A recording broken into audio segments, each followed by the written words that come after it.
మాట్లాడినివ్వండి మాకు అభ్యంతరం. I'm not yielding sir, I'm not yielding sir, I'm not yielding. అధ్యక్ష, నల్లగొండలో fluoride బాధలు, దేవరకొండలో పసిపిల్లల అమ్మకాలు, పాత బస్తీలో మైనారిటీ తీరని బాలికల వివాహాలు, మహబూబ్ నగర్లో గంజి కేంద్రాలు, పాలమూరు నుంచే 14 లక్షల మంది వలసలు ప్రతి సంవత్సరం. అధ్యక్ష, ముఖ్యమంత్రి రేవంత్ రెడ్డి గారి సొంత నియోజకవర్గం కొడంగల్లో ప్రతిరోజు 2 బస్సులు అధ్యక్ష బొంబాయికి పోయేది. కొడంగల్లో, నారాయణపేటలో, మక్తల్లో ప్రతిరోజులు 2 బస్సులు. అదేవిధంగా అధ్యక్ష, ఆ బస్ స్టాండ్కు పోతే ఆ వలసలను చూసి సలసల కాగే కన్నీళ్లను గారుస్తూ ఆ భార్య పిల్లల ఏడుపులు. అదేవిధంగా 50 ఎకరాలున్న రైతైనా సరే అధ్యక్ష, తెలంగాణలో ఆనాడు కాంగ్రెస్ పరిపాలన ఎంత గొప్ప పరిపాలన అంటే అధ్యక్ష, మహబూబ్ నగర్లో 50 ఎకరాలు ఉన్న రైతైనా సరే గుంపు మేస్త్రిగా పనిచేసే దుస్థితి అధ్యక్ష. హైదరాబాద్కి వచ్చి కూలీ చేసుకునే దుస్థితి. ఇది వాస్తవం అధ్యక్ష, వారికి కూడా తెలుసు. ఒక్క మాటలో చెప్పాలి అంటే తప్పకుండా చెప్తాం, అన్ని చెప్తాం. గౌరవ అధ్యక్ష కేటీఆర్ గారు చెప్తా గౌరవ కేటీఆర్ గారు ఒక్క నిమిషం, డిప్యూటీ సీఎం గారు మాట్లాడతారు. ఒక్క నిమిషం.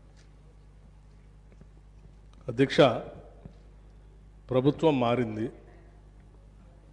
ప్రజలు అత్యంత ప్రజాస్వామ్యయుతంగా తీర్పిచ్చారు.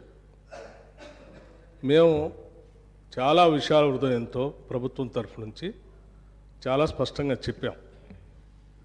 అత్యంత ప్రజాస్వామ్యయుతంగా సభను నడుపుకుందాం, ఉన్నటువంటి విషయాలపైన లోతుగా చర్చిద్దాం, నిర్మాణాత్మకమైనటువంటి సూచనలు మీరు ఏమిచ్చినా మేము తీసుకోవడానికి సిద్ధంగా ఉన్నామని చెప్తా ఉన్నాం.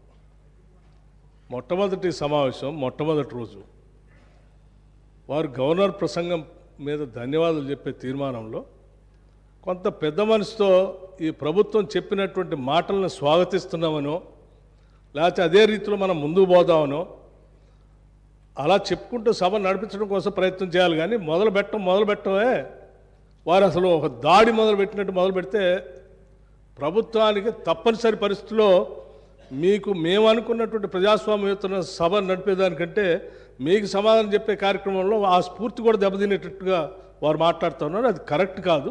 దయచేసి మీరు ఏం చేశారనుకుంటున్నారో చెప్పండి, మేము ఏం చేయాలనుకుంటున్నారో చెప్పండి. దాని ద్వారా రాష్ట్రానికి ఏమైనా చేద్దామనేటువంటి ఆలోచన ఉండాలి తప్ప మీరున్న టైంలో గంజి సెంటర్లు ఉన్నాయి, మీరున్న టైంలో అసలు నీళ్ళే లేవు. నీళ్ళు ఏడలేవండి. ఆర్డబ్ల్యూఎస్ పథకం ద్వారా మొత్తం రాష్ట్రంలో దాదాపు 70 నుంచి 80% నీళ్ళు ఇచ్చారు. మా ఆదిలాబాద్ నుంచి నేను ఖమ్మం వరకు చెప్తాను, నేను ప్రతి ఊరితో సహా లెక్కలతో సహా చెప్తాను.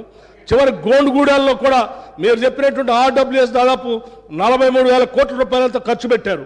ఏడాది ఒక్క గ్రామంలో నీళ్ళు వస్తున్నాయండి. ఇప్పటికి కూడా ఐటీడీఏ నీళ్ళే తాగుతూ ఉన్నాం, వేసినటువంటి బోర్లు బావిలో నుంచి నీళ్ళు తాగుతున్నామని చెప్తా ఉన్నారు. మళ్ళీ అదేదో పెద్ద గొప్పగా చేసినట్టు చెప్తున్నారు. మీరు వచ్చిన తర్వాతనే నల్గొండలో నీళ్ళు వచ్చినాయి, అంతకుముందు నల్గొండలో నీళ్ళు రాలేదా? ఫ్లోరోసిస్ ఎరాడికేషన్ కాలేదా? మీరు వచ్చిన తర్వాత జరిగిందా?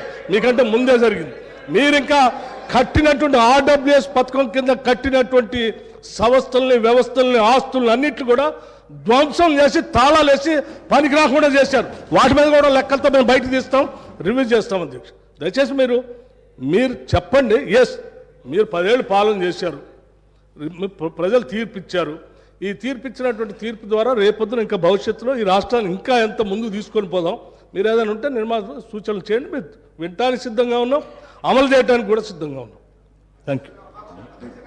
గౌరవ కేటీఆర్ గారు అధ్యక్ష, సబ్జెక్టే మాట్లాడుతున్నా సార్. నేను ఆ గవర్నర్ ప్రసంగంలో ఏం చెప్పినా దానికే సమాధానం చెప్తున్నా. 10 ఏళ్ళు విధ్వంసం జరిగింది అన్నారు. మరి 10 ఏళ్ల విధ్వంసం గురించి మాట్లాడితే 55 ఏళ్ల విధ్వంసం గురించి మాట్లాడాలన్నా వద్దా? 55 ఏళ్ళు కాంగ్రెస్ పరిపాలన